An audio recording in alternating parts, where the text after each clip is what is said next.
Okay, hello everyone. Thank you so much for attending our Highland talk of National Science Foundation workshop of processing in-memory technology. So my name is Yuan Chen from Duke University. I'm one of the organizers. We also have two organizers in this meeting room, including Professor Sharon Hu from Notre Dame and Professor Xiang Chen from George Mason University. Today is our great honor to invite Ron Krishnamurthy from Intel Lab, to give today's pilot talk. Let me briefly introduce Ron about his background. Ron received his bachelor in electrical engineering from National Institute of Technology, Trichy, India in 1993. The master from State University of New York, Buffalo in 1994, and a PhD in ECE from CMU in 1997. And since then, he has been with Intel Lab. He's currently a senior principal engineer at Intel Lab, and he leads research in high performance, energy efficient, and low voltage circuit for the next generation microprocessor, accelerator, and SoCs. So Ron have filed 320 patents and hold 170 issued patents. It's a tremendous number, and published more than 200 papers and 4 book chapters. And he served the chair of SRC Technical Advisory Board for Circuit Design Trust. And he served the TBC chair and the general chair of IEEE SoC conference, and also the conference steering committee. He's a faculty with the ECE department, Oregon State University, and he actually taught the advanced well-sized design course. Ron received 2 Intel Achievement Award and IEEE International Solid State Circuit Conference Distinguished Technical Paper Award, ISCC, and the IEEE European Solid State Circuit Conference Best Pair Award, and Outstanding Industry Mentor Award from SRC. Intel Awards for most patent file and most patent issue, obviously, and Alumni Recognition Award from CMU, the Distinguished Alumni Award from the State University of New York, and also the MIT Technology Review of TR 35 Inventor Award, and recognized as top SSC paper contributors. He's also served as Distinguished Lecturer of IEEE Solid State Circuits 30, a guest editor of GSSC, associate editor of PBSI, and TBC of ICC, CICC, SOCC. He's a fellow of IEEE and a board member of Industry Advisory Board for the State University of New York. So let's welcome Ron for giving this talk. Hi, Ron. Please. Hey, Ron. Thank you so much for the kind introduction, and sincere thanks to the NSF Workshop Committee for inviting me for today's talk. It's my pleasure to be here to share some of our ongoing research at Intel Labs on high performance and energy efficient circuit design technologies in sub-7 nanometer silicon technologies targeted at AI accelerators and in-memory and near-memory computing.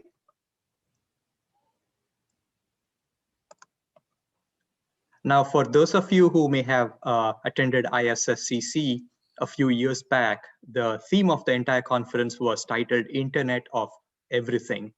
So as the title indicates, it's no longer the Internet of Things, but pretty much everything that is connected to the internet is all the Internet of Everything. Almost everything has direct connectivity to the cloud servers and data centers, thereby qualifying for this terminology as Internet of Everything. And if we look on the far right-hand side, some of the traditional compute platforms like servers and client computing has transformed computing now, going all the way down to handheld and pocket and wearable devices. But also in the Internet of Everything world, we have new emerging platforms at the edge, such as drones and autonomous driving and robotics, that is also propelling the need for higher and higher energy efficiencies in these platforms, which are power limited, as well as inserting AI and machine learning capability into such platforms. So today we are going to look at what challenges does that present and what are the opportunities for in-memory and near-memory computing, as well as accelerators in that domain to enhance energy efficiency. Now, many of you are very familiar with what has been going on in the AI and machine learning landscape over the past 5 to 10 years. This particular domain of data processing has catapulted the entire semiconductor industry to look at advanced solutions for machine learnings in IoT platforms. Some of the terminology that has been used in the popular magazines, such as data deluge or data is the new oil or data is the new power, clearly indicates that new and new data sets are emerging in the industry. And how do we extract useful information out of all this data that's being produced in the IoT platforms, and then use that information to convert that into knowledge using artificial intelligence platforms to extract meaningful information is clearly a big challenge in the industry today.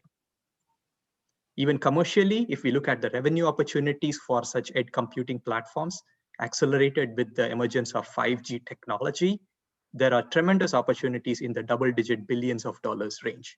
Potentially within the next 2 years, these autonomous cars, Internet of Things platforms, access network edge devices, core networks, as well as processing of that data in the data center and the cloud has an opportunity of $65 billion.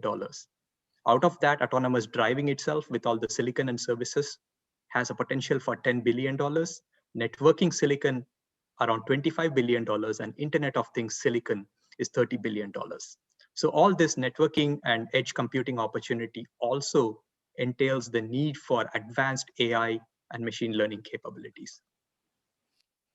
One of the key trends that we see happening with this production of data is, while in the past few decades, we have seen everything go in the network as well as mobile processing, in the future, we see these 100 billion internet connected devices all communicating amongst each other as well as transacting the data to the cloud, creating an ecosystem for distributed intelligence.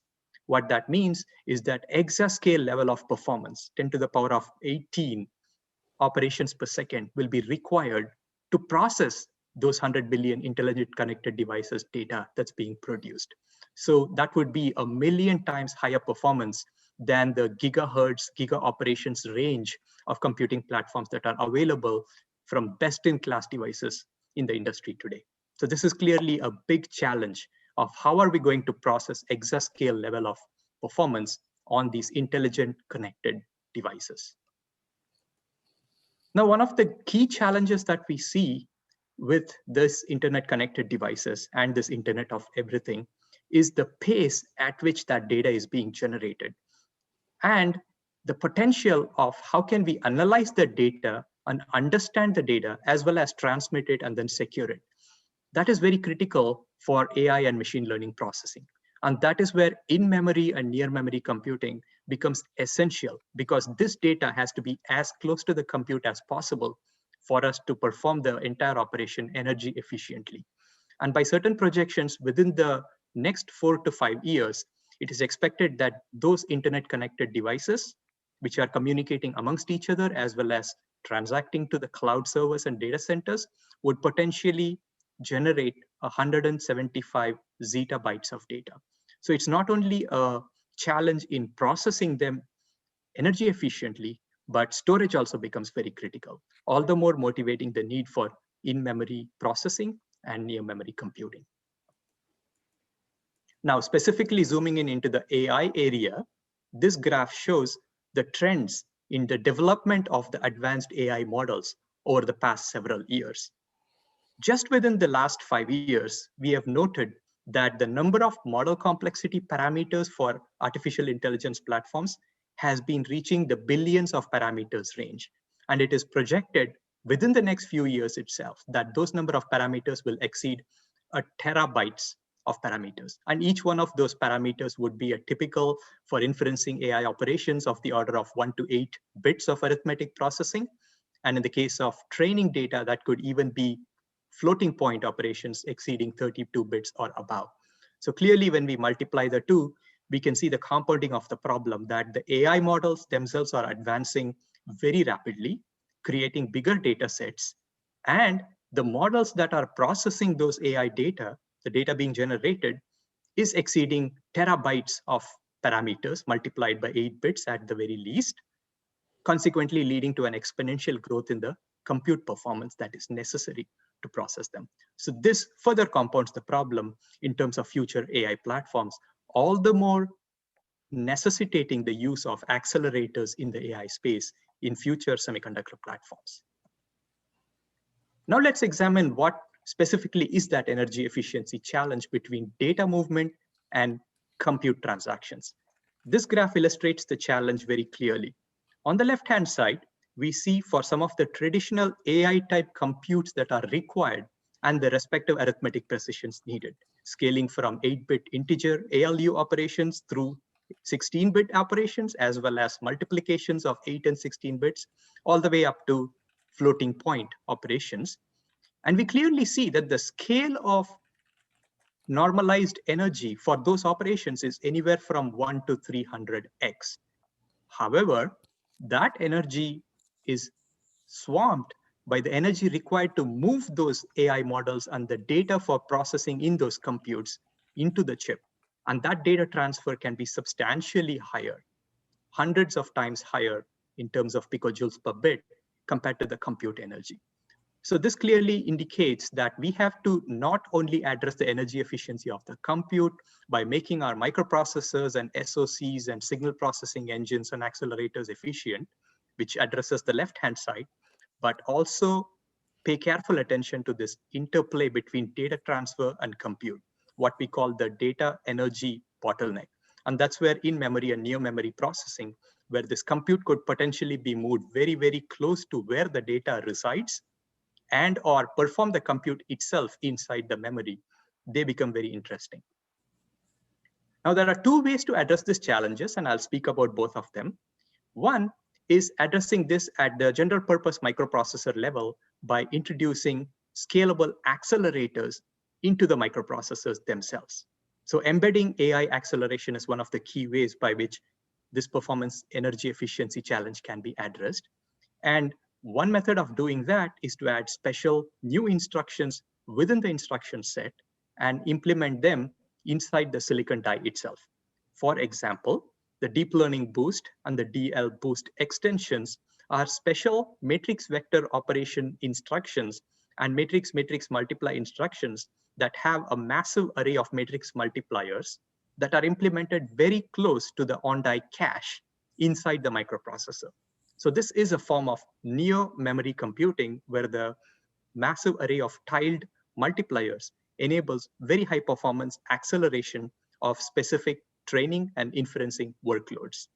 For some of the benchmarks that we have looked at, this enables 30x improvement in AI inferencing performance and 60% increase in AI training performance as a result of these special new instructions and the on-die accelerator matrix multipliers. So this is one potential opportunity to increase the performance and energy efficiency of AI operations in our future platforms.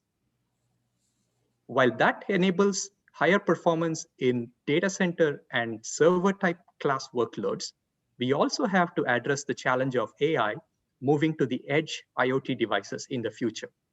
One of the transformations that we are seeing in the industry is moving the data processing as close to the edge devices in order to conserve the data movement energy. So cloud computing is limited by thermal budgets and memory capacity and computing resources. And as a result, much of the algorithm hardware enhancements are focused on energy efficient, ultra low power edge devices with very low latency, while still enabling sufficiently higher performance of the data processing, both for training and inferencing at the edge. This magnifies the problem of data compute energy bottleneck. And so another challenge is how do we address high energy efficiency design for future SoCs in the edge intelligence space? What type of compute densities and energy efficiencies and performance requirements exist in the ultra low power edge SoC space? When we look at multi-streaming, augmented reality, virtual reality type platforms of the future, the performance demands of such devices to be untethered is of the order of 100 tera operations per second. So to put that in perspective, we are about 100x to 1000x off from the kind of performance that today's platforms are capable of delivering. The energy efficiency requirement is of the order of 30 tera operations per watt, which is much higher than what is currently available today. When we look at visual operations such as visual perspection and visual quality inspections, the scale of operations that are needed, the performance is 0.1 to 10 tera operations per second, and the corresponding energy efficiencies that we need are 1 to 10 tera operations per watt. So the challenge remains, how do we address this big gap of 100x to 1000x in energy efficiency that is needed for such AI computations at the edge? One opportunity is process and silicon technology scaling, which allows us to reduce the transistor dimensions in advanced silicon process technologies. And that in turn allows for reducing the energy of the compute engines, brings the data memories closer to the compute, and reduces the on-chip interconnections that connect the data into the compute. So that correspondingly improves the overall energy efficiency in terms of performance per watt for the entire AI SoC. So for example, we see here right now the 10 nanometer technology, enhancements to that, like intra-node optimizations, EUV, next generation Foveros and EMIB type technologies are allowing us to bring the transistors more denser and more closer together to allow for improved energy efficiencies on future platforms. And the 7 nanometer transistor performance improvements compared to the 10 nanometer allow for further integration, further reduction of the data movement bottleneck and energy efficiency challenge. While that is for planar processing in terms of reducing the dimensions on the X and Y axis, packaging technology also becomes extremely critical in terms of interconnect density and future integration of compute and memory designs. The Foveros technology indicated over here has a bump pitch of 25 to 50 microns, which allows for a bump density of greater than 400 per millimeter squared. This allows for chiplets to be integrated in a heterogeneous fashion where compute and memory can be brought much closer together, much more energy efficiently, with a potential power of the order of 0.15 picojoules per bit. So this significantly improves the energy efficiency of data movement for near memory and in-memory processing, which is significantly better than the numbers I shared earlier on the slide, looking at the data movement energy compared to the compute energies for various arithmetic precisions. Looking towards the future, the bump pitch enables us to scale even more denser pitches to less than 10 microns. That would allow us to integrate over 10,000 per millimeter squared and potentially bring the power consumption even lower to less than 0.05 picojoules per bit. And that's clearly what is needed to address this hundreds of zettabytes of data that's being transacted between the compute and the memory platforms, as we saw earlier. So these are potential process technology, silicon technology, and package technology opportunities that allow for denser packing of compute and memory closer together, thereby improving the overall energy efficiency. We still need 100x to 1000x improvement in compute efficiency. So now we are going to look at some other potential solutions that can help for tighter integration of compute and memory closer together.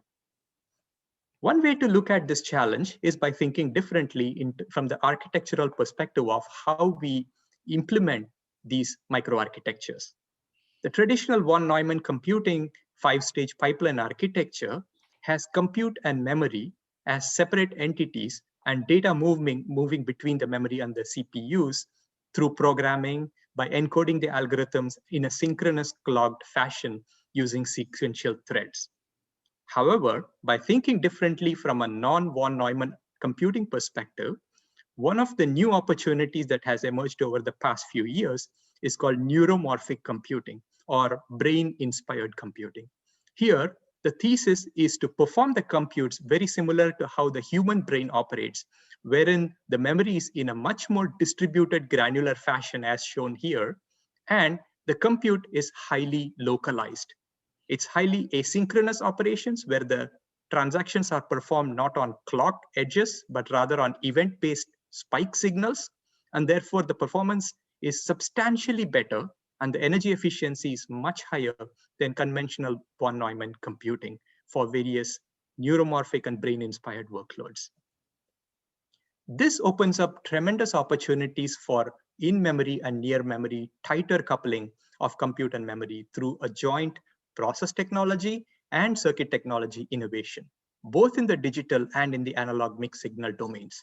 For example, spin transfer memories, cross-point memories, resistive RAMs, magnetic memories are all denser opportunities of memories that can be integrated very tightly with compute and localized to reduce the overall compute energy data bottleneck.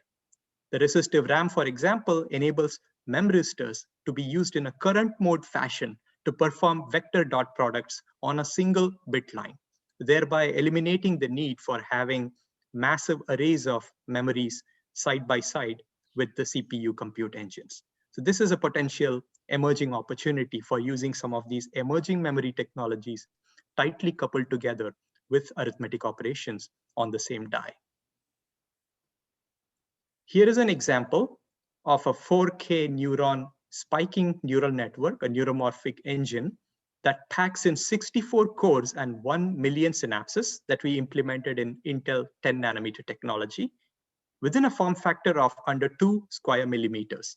As you can see in the engine over here, the red indicates very microgranular compute engines fused together with the blue computes, and the red indicates the SRAM micrograin arrays. Each one of them is a 7-bit weight memory, and we have 1 million synapses that are fused together. The arithmetic itself performed in the blue squares is 7 bits of arithmetic operations. Typically, neuromorphic networks also enable us to perform these computes with very low precisions, thereby enabling even higher energy efficiency.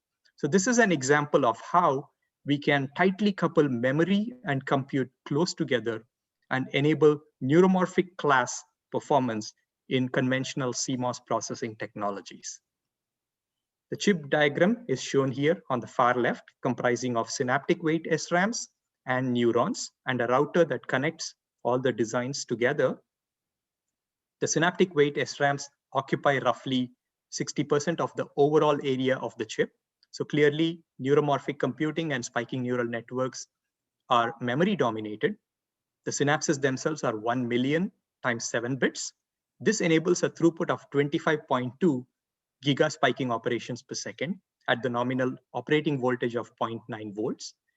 It delivers an energy efficiency of 3.8 picojoules per SOP, which is an industry-leading energy efficiency compared to state-of-the-art.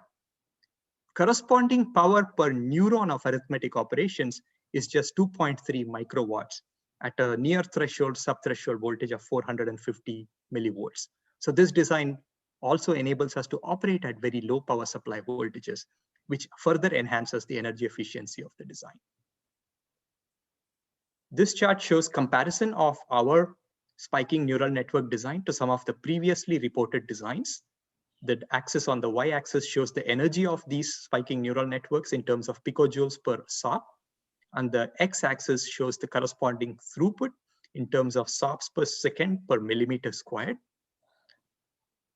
Our work enables us to operate this across a wide range of operating supply voltages, ranging from 525 millivolts up to 0.9 volts. And that's why we noticed that for our design, we are able to tune the performance in terms of throughput versus energy efficiency. So this particular design, operating at very low supply voltages, would operate at very low frequencies of the order of 100 megahertz and be capable of adoption on an edge type platform, or it can be scaled up to very high voltages to operate at high clock frequencies as well for higher power consumption platforms.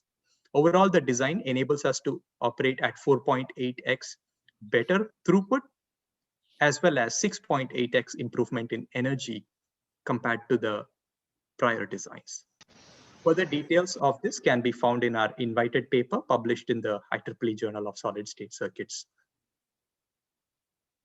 Now, while neuromorphic computing enables us a transformation from conventional von Neumann computing and very high energy efficiencies, as we saw earlier, now let us look at what are the opportunities for in-memory and near-memory computing itself in conventional traditional von Neumann architectures. So here, to look at what in-memory computing entails, essentially it performs the computation within the local SRAM array itself, thereby eliminating the need for a massive matrix multiply array complex. These local bit lines perform the computation using 1-bit filter weights, and they are integrated together at the edge of the bit line using analog to digital converters.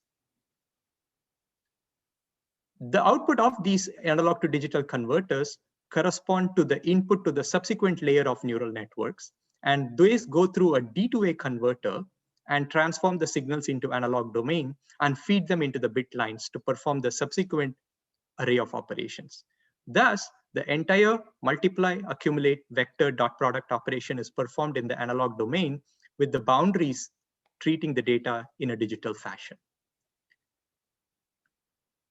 This poses some very interesting challenges in terms of how do we implement this in the context of a large multi-billion transistor SoC, where we have substantial amount of digital noise that is generated from adjacent IP blocks. Typically, the challenges are to be addressed are in the area of higher susceptibility to process technology variations, as well as whether we can perform very large number of bits of arithmetic precision inside those arrays. Today's designs have demonstrated that we can scale to a few bits of precision, but as indicated earlier, we may need even higher number of precisions for advanced and emerging new AI models that are being developed. Which brings us to the notion of near memory computing. As we indicated earlier, in a conventional execution pipeline in our microprocessors, the bottleneck between the on-chip memory loading the data into the execution pipeline is the clear challenge and limiter for the overall energy efficiency. However, by placing some of the execution and matrix to matrix and matrix to vector multiplication operations inside the memory itself in a granular fashion, it's possible to reduce that memory bottleneck because the traffic data movement on that long cache buses is reduced. That overall helps us to improve the energy efficiency, thereby optimizing the design more efficiently for AI operations and increasing the performance per watt. This particular design was published in the IEEE Solid State Circuits letters last year in the special issue of the European Solid State Circuits Conference. And it was fabricated in Intel 10nm technology and deploys a near-memory computing accelerator comprising of 4 near-memory computing cores, each one having 8 kilobytes of weight memory and 64 8-bit multiplications. One of the capabilities we have is in this engine is the ability to tune the precision of the matrix multiply accumulators all the way from 8 bits down to just 1 bit of weight operations and matrix multiplies. This enables us to do 64 multiply accumulate operations at 8-bit precisions, as well as 512 1-bit multiply accumulate operations. The corresponding giga operations per watt at nominal 0.9 volts is 170 GOPS for 8-bit operations. And since we reduce the number of bit precision operations at the far end, it enables us to operate at much higher performance of 1,362 giga operations per second. One of the key advantages of doing near memory computing is that we can densely pack compute and memory fused together, which allows us for very good area efficiencies. So the tera operations per second per millimeter squared is industry leading for this design, enables us to do 5.2 TOPS per millimeter squared and scale all the way up to 41.9 TOPS per millimeter squared when we operate the design at 1-bit precision. The energy efficiency at near threshold, sub-threshold operation is 2.9 TOPS per watt and scales all the way up to industry leading 33 TOPS per watt for 1-bit operations. Now let's examine this design in a bit more detail. This graph shows the power, clock frequency, and the energy efficiency measurements, not at one supply voltage, but over a wide range of operating supply voltages, thereby allowing the design to be used in a wide scale of client, server, as well as edge SoC type platforms. When operating at very high supply voltages, where performance is the most critical parameter, we are able to scale this design up to 1.33 gigahertz. The power consumption is 179 milliwatts for this AI accelerator. However, as we reduce the supply voltage, we can go to sub-threshold voltage of 400 millivolts, at which point the operating clock frequency is only 45 megahertz, but the power consumption is 2 milliwatts, enabling us to deploy AI acceleration capabilities at edge and SoC scale mobile form factor power envelopes. The peak energy efficiency is reached at 0.45 volts, at which point the corresponding power consumption is 5.3 milliwatts, and the corresponding energy efficiency is 2.9 8-bit TOPS per watt. We also have the ability to variable precision operate this design and thereby tune the precision as needed, which again is a critical capability for future AI platforms.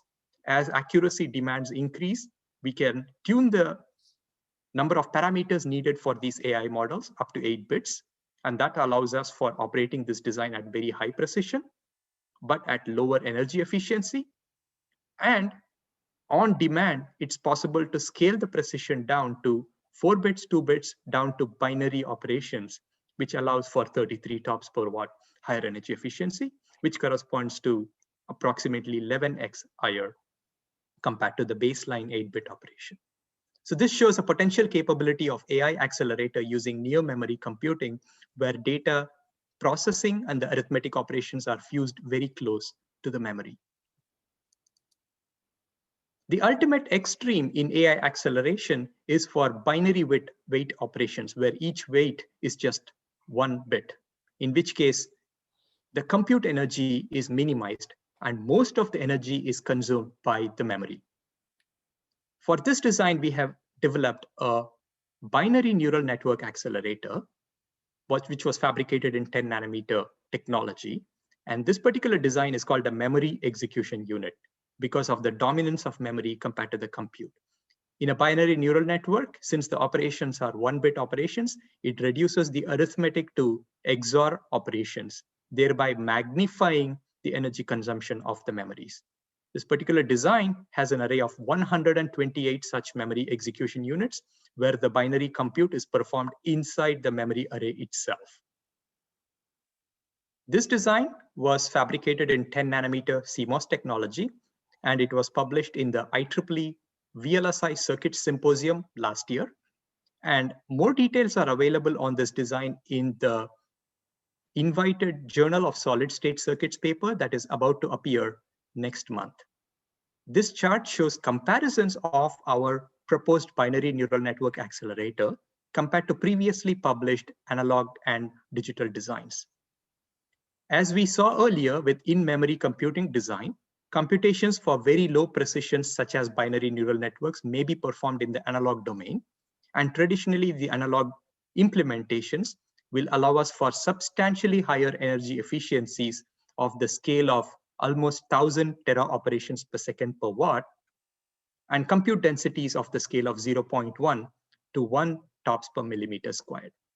The proposed work fuses compute and memory close together in 10 nanometer silicon technology, enabling for significantly improved compute density, tighter integration and tighter coupling of compute and memory together on the native silicon, which allows the potential for 10 to 1,000 TOPS per millimeter squared in compute density. And the energy efficiency is of the scale of 200 to 600 tera operations per second per watt.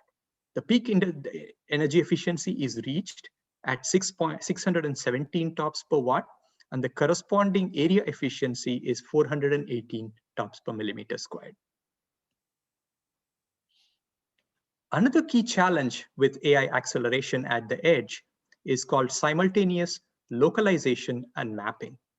This becomes very critical for raycasting type operations where moving cameras, such as drones that are flying within a confined room or a space, are capturing real-time images, and those images are convolved together to create a 3D remapping of the scene, and thereby locate where the drone or the camera is situated in that three-dimensional space. This involves simultaneous localization operations, content addressable memory accesses, and approximate computing requirements. What we propose here is a 10 nanometer raycasting accelerator, which performs near memory content addressable operations. This allows for tighter fusing of content addressable memories with compute very close to each other, enabling voxel operations at very high performance as well as very low energy envelopes. This paper was published in the IEEE VLSI Circuit Symposium last year as well, and further details are available from that publication.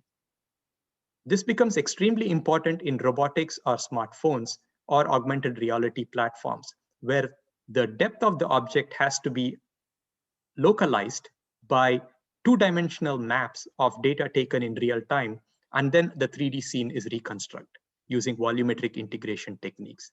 There are a wide range of edge applications in robotics and drones that demand very high performance, dense simultaneous localization and mapping, SLAM accelerators. And this has very interesting needs in future emerging platforms as well. And raycasting is one of the most critical operations for such algorithms. Now let's look at the raycasting accelerators energy efficiency measurements in 10 nanometer CMOS technology. The graph shows how many giga ray steps operations per watt on the y-axis compared to supply voltage over a wide range of operation. Again, our goal is to enable such simultaneous localization and mapping, not only for edge type devices, but also amplify the operating voltage to get very high performance, even for higher client and mobile and server type platforms. There are two graphs shown here. One is for exact mapping of the simultaneous localization and mapping algorithm, and using approximate computing, where we reduce the precision of the raycasting accelerator itself. Reducing the precision enables us to scale up the operation compared to exact operations by 27%. So enables very high energy efficiency, and reducing the operating supply voltage reduces the dynamic power consumption quadratically, and that causes the overall energy efficiency to jump by 2.08x. Overall, we achieve a low voltage operation, which is 2.08x higher than nominal operation, corresponding to a peak energy efficiency of 115 gigaray steps per watt at 460 millivolts. Now, so far we have examined AI acceleration in the microprocessors using DL boost and near memory computing accelerators, as well as looked at transforming architectures such as neuromorphic computing and AI accelerators and neo-memory and in-memory computing engines. One other challenge that needs to be addressed in the future is the data movement energy itself. Besides the memory and the compute tightly coupled together, we also have to examine the impact of scaling on the on-chip wire designs that transact the data between the compute and the memory. This chart indicates the challenge with on-die interconnects data movement as we scale the power supply voltage to turbo and burst modes of operation, which is very common in AI platforms. As we increase the supply voltage, the transistor performance improves because of overdrive currents, and we see thereby that the logic performance progressively improves, as shown in the black bars. However, interconnect resistance and capacitance does not scale with increasing the power supply voltage, and therefore we do not see as much of an improvement in the interconnect performance. Thereby, at higher supply voltages, particularly during burst modes of operation, we notice that the on-chip data movement interconnect energy starts dominating the logic energy. This is a critical challenge, especially for enabling power performance tunability for future AI platforms and future microprocessors. One of the technologies that we have researched is a reconfigurable current voltage mode interconnect, which was published at the International Solid State Circuits Conference last year, where we developed the notion of simultaneous operation of both voltage and current mode within the same data bus, thereby improving the energy efficiency of data movement energy between compute and memories. The transmitter and the repeaters in conventional voltage mode operations would disable the transmission gates for current mode shorting. And during current mode operation, all the repeaters have transmission gate short circuits, providing the entire interconnect operation in a current mode fashion. So the data coming in voltage mode would reduce the swing of the operations on the on-chip interconnects, thereby improving overall energy of the communication and delivering higher performance from transmitter to receiver on this design. This chip was fabricated in 10 nanometer technology to examine a variety of metal interconnects and their performance for current mode and reconfigurable voltage modes over a range of repeater distances and over a range of pitches for those interconnects to signify a variety of interconnects that are representative of what we would see communicating between large memories to large arithmetic units in conventional AI processors. This graph shows the trade-off of repeater distance for the voltage mode and the current mode designs, where the y-axis plots the delay that is achievable per millimeter of operation in terms of picoseconds. And what we observe is that when we transform from voltage mode to current mode interconnects, this design enables us to run very long distances without having a repeater, thereby providing for an 8x improvement in repeater distance.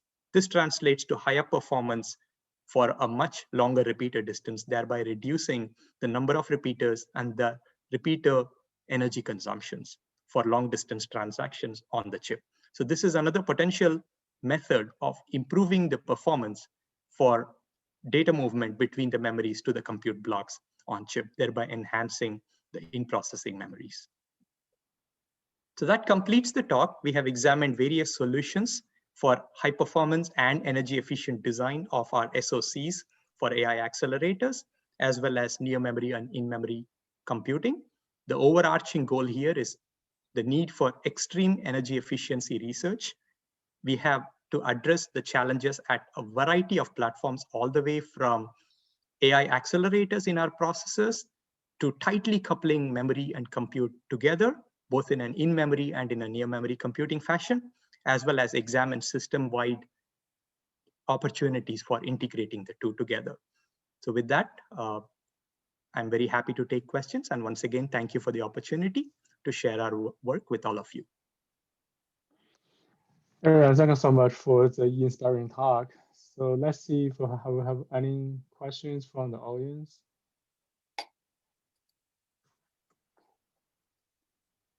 I can ask a question here. Oh, sure, please.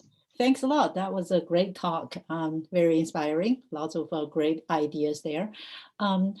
I would like to know that when you did the in-memory computing, then you talk about the near-memory computing, you have both very nice results there.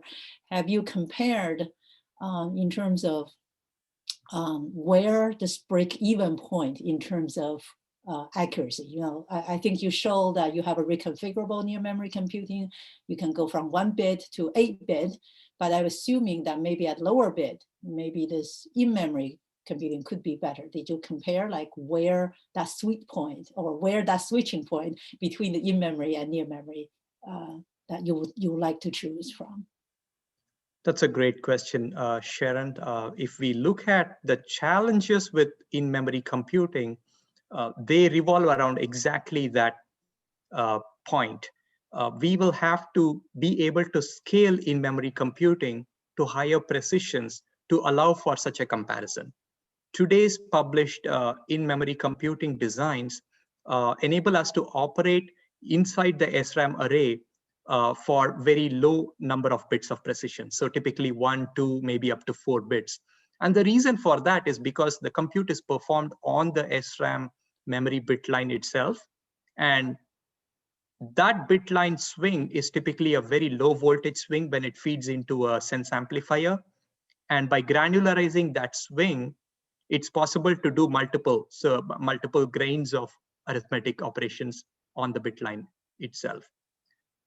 What we are trying to address with neo-memory computing is, can we scale beyond the realm of weight precisions that in-memory computing will allow us to do?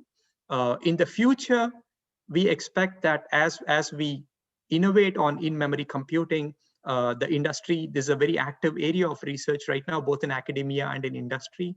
In the future, as we are able to scale up the number of bits of filter weights that we can do inside the SRAM, I hope to see that we will be able to reach precisions of the scale of what we have shown here with the near memory computing.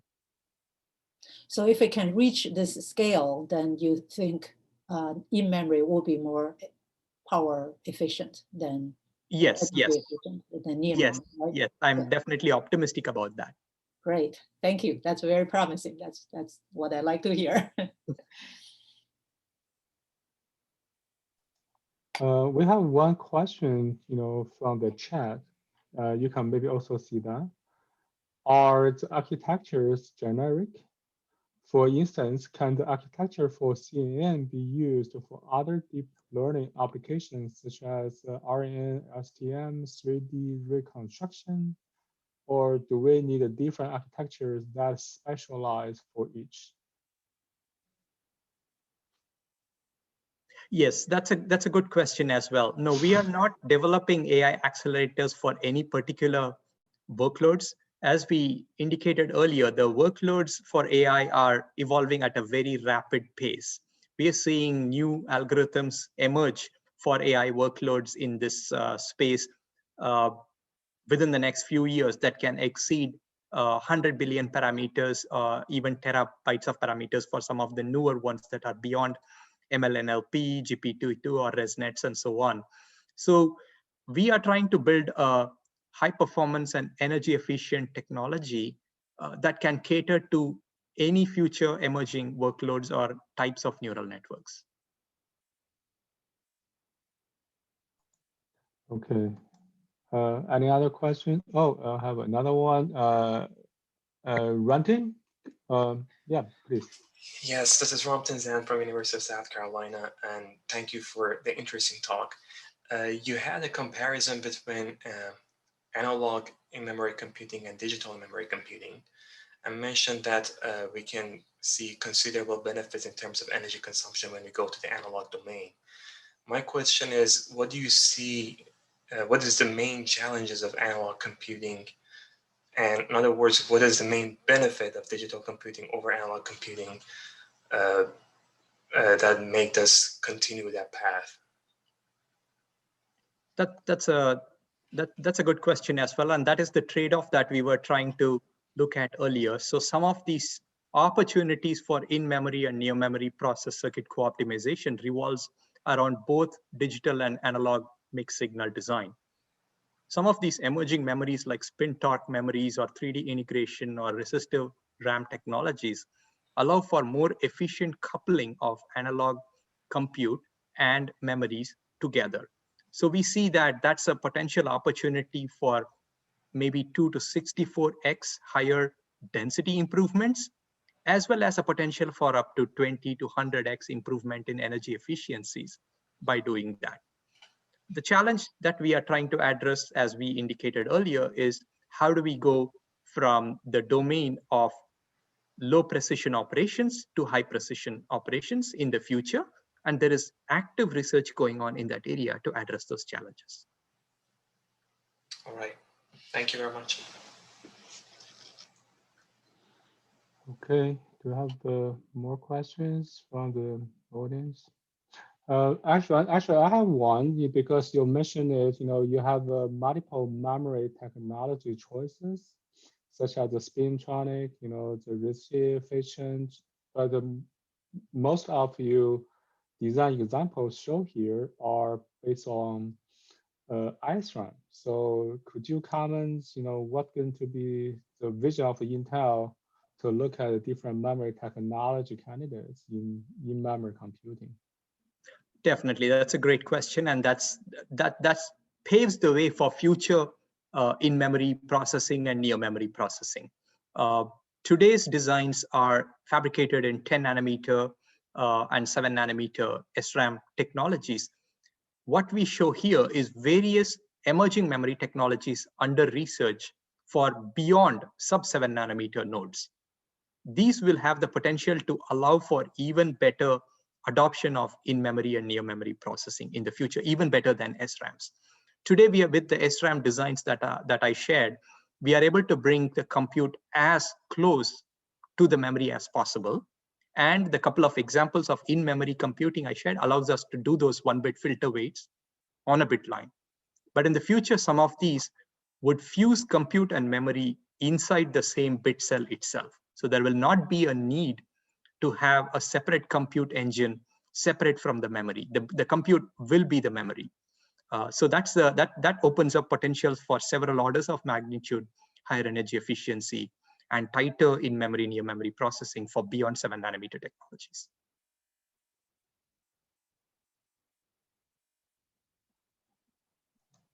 Okay, I think we have another question from the chat saying, for digital near memory computing, we actually place digital logic in memory.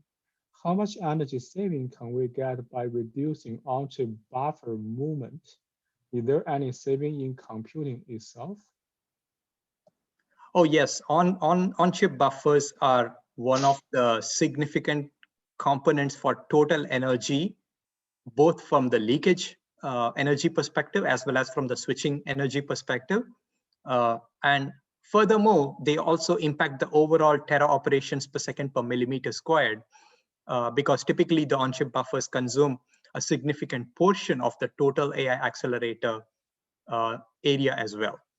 So clearly on-chip buffers are a significant part of the total energy, and dense methods of implementing those memories are essential. One of the ways by which we have addressed that is by doing content addressable memories that are performing near memory voxel search operations. For example, the raycasting accelerator enables us to do that. Such innovations will be very critical to reduce overall on-chip buffer energy consumption. But yes, that's a good point, and they do consume a significant amount of area and leakage energy.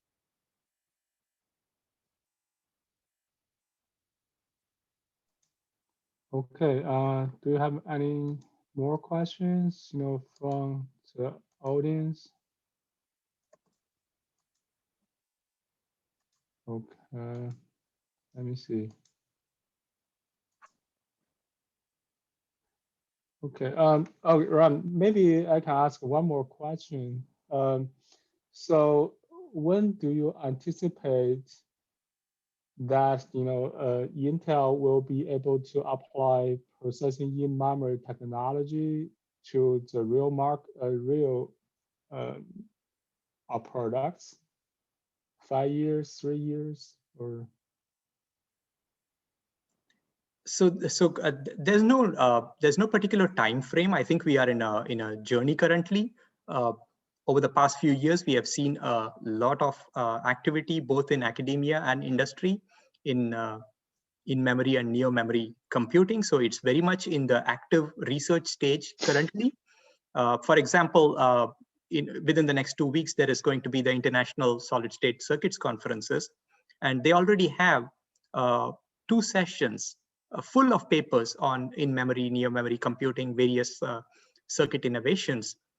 So this indicates that there is still a lot of research going on in the field, and more promising innovations are in the pipeline, as we indicated some of the challenges and opportunities here. So it's very much in a research stage, I would say. Okay. I think that's a good answer. So do we have more questions from our audience? So Ram, what do you see as the, if you look further out there, lots of nice research is being conducted. What are some still key challenges before that we see these in-memory computing, near-memory computing to be really in the product? That's again a great question, Sharon. I think that goes back to the earlier question that was also asked about how do we see these new emerging memories beyond sub-7 nanometer technologies evolving. So there's very exciting opportunities here, both for digital circuit design as well as analog and mixed signal circuit design in the realm of in-memory and near-memory process circuit innovations together. In the next several years, we see lots of these emerging technologies come in for tighter integration of compute and memory. This will allow for several orders of magnitude improvement in overall energy efficiency for AI accelerators. We looked at one potential opportunity of embedding AI accelerators on the microprocessor, on the CPU, on the SoC itself with specialized matrix vector extensions and instructions. So that takes us forward for general purpose computing and the realm of AI computing in the data center cloud servers. But as we move to AI at the edge and AI in mobile platforms, handheld platforms, and future emerging platforms, for example, AI in robotics and AI in drones, we need a whole new scale of energy efficiency improvement. Even the 10x and the 100x improvement is not adequate. So we definitely need innovations in the memory space as shown over here. Some of the other hybrid bonding and other 3D stacking methods that I showed in the packaging slide that we discussed earlier, that will allow for tighter coupling of memory and compute together in sub-7 nanometer technologies. And that will cumulatively get us there, close to that target of 2 to 3 orders of magnitude higher energy efficiency. So that's where I see that the key challenges over the next 5 to 10 years. Great, thanks.